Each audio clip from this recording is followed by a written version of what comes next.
Hello everyone, and welcome to the Pisces Guide to Pop Culture. I'm, of course, your host, TJ West, and I'm here to talk about, of course, my book. I promise that soon we're going to move back into doing more, reviews of other people's work, because I do love talking about other books and movies and TV and everything, but I did just get back from my self-organized book tour. I wanted to do just a quick update on how that went and what I enjoyed about it and why it was so rewarding for an indie author. Now, of course, this is my book, Country Road Romance.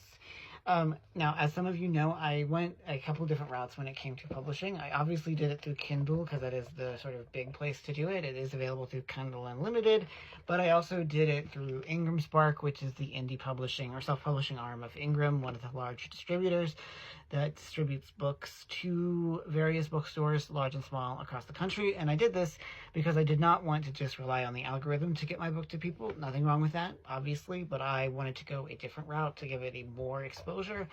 So I decided to do it through Ingram because I know that that's the one that most bookstores use to get their stock.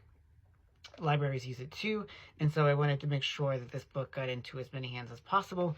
Obviously, I was, doing a self-constructed book tour over the last week and a half. In addition to doing stuff here in Maryland, I went back to West Virginia and hit sort of 3 different areas, and I have to say that they were all tremendously rewarding in different ways. I did a street fair in Parkersburg, courtesy of First Chapter Bookstore there. I did a signing in a bookshop, courtesy of Book Tenders.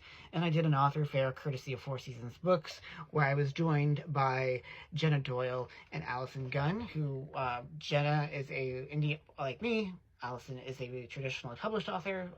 We're all sort of working in Appalachia. Jenna doing stuff with romance, romantasy, that kind of thing. Allison doing sort of paranormal Appalachian Gothic. So, a lovely compliment there at the Shepherdstown Author Fair. And I want to give huge props to those 3 bookshops in particular who were fantastic hosts and I think really made me as an indie author feel incredibly welcome. I know that, not every bookshop is able or prepared to stock indie books. So it has really meant a lot to me to be given that kind of support. And so, having organized this little informal book tour, I feel so much more passionate about my work even than I did before. I am very juiced up and enthused about the Appalachian Romantasy that I'm working on, which is due out in December, tentatively titled A Heart of Blood and Stone. I also feel extremely excited about the next Appalachian romance titled Love, Lies, and Coal Dust, due out early 2026. And it was really not just the bookstores that gave me so much excitement. I love being in a bookstore as an author. I love the idea of my work being right out there front and center, but it was also getting to talk to people. For a lot of writers, understandably, given that so many of us are introverts, it's the process that matters. It's the writing that gives us joy. And there is a lot of joy. I love sitting at my computer every day working. That is just lifeblood to me. I will literally sit at my computer for 7 to 8 hours a day writing. But I also really enjoy meeting people. I enjoy meeting people at a street fair. In Parkersburg, I was really surprised by the number of people that stopped by. Given it wasn't a book festival, it was just a street fest that happened to be going on that day. I sold 9 books just talking to people, talking about what I'm doing, what the writing is, why it's important. I also enjoyed the book signing at Book Tenders in Barboursville, which was much more your traditional thing, talking to people, chatting about the process. That's really exciting. And then at Four Seasons in Shepherdstown, which, was also fantastic, an author fair. To be part of that, to be with other writers is really exciting. We were all talking to each other. We were selling each other's books. We were sort of showing anyone who walked up, was like, well, here's what our sort of buffet of literary styles, whatever you want, whether you want romance, smut, whether you want Gothic, whatever you want, we have it. I just think that that's why doing these kinds of events, getting out and interfacing with the public is so vital, at least for me as an indie writer. I want to get out and I talk to people and sort of not just hawk my wares, although that's part of it, but it's more of just the energy that you get being among other people. You can not only talk about your current work, but what you're working on now and sort of give it a test run to see how it's going to maybe land. I don't know, it was just all fantastic. It was my first ever book tour. I mean, here I am, an indie author, going on a book tour, scheduling events. It's a dream come true.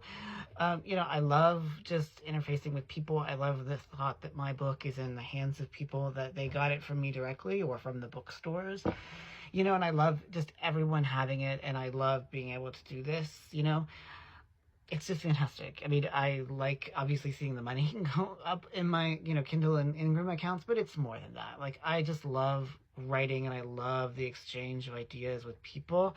And that's just for me so key to what the experience of writing is about getting your stories out there into the world, sculpting them, crafting them, getting them bound up into a book, and then seeing that book go into the hands of other people. Like, we live in an age where, everyone's sort of pushing everyone to, well, write your own book or, use AI to develop your own ideas. But that's not what I think books or book culture or storytelling is about. It's about exchange. It's about meetings of minds and bodies and spaces and affects. Like, that's all the stuff that I think will never go away. And I think that there's a real premium on that. And that's one thing I have really learned about, as a result of these book signings, is just how much people crave that human connection and how much that means to them when it comes to the printed word and the written word. So I've now talked for 6 minutes. I'm going to bring this to a close because I could talk about this all day. So for now, I just want to say that I loved this whole experience. If you haven't yet, please do pick up a copy of Country Road Romance. It is available, of course, through Amazon, Barnes & Noble, Books A Million, but also remember all those indies that I usually mention, but I will give special shout-outs today to Booktenders in Buttersville, First Chapter Bookstore in Parkersburg, Four Seasons in Shepherdstown, Cicada Books in Huntington, and the Inner Geek in Huntington, as well as all the others that have been so loving and supportive. Y'all are great. I'm running out of time, so I have to be rather judicious. So this is Country Road Romance. If you're in the mood for Appalachian writing, which is all the rage right now, and you want to read a gay romance set in West Virginia, this is the book for you. Anyway, thanks so much as always for joining me. I'm your host, TJ. It's so great to be back on the full-time Pisces pop culture schedule. So anyway, I'll be back tomorrow to give you more of my thoughts on today's pop culture. So anyway, that's all I have for today. Take care, y'all.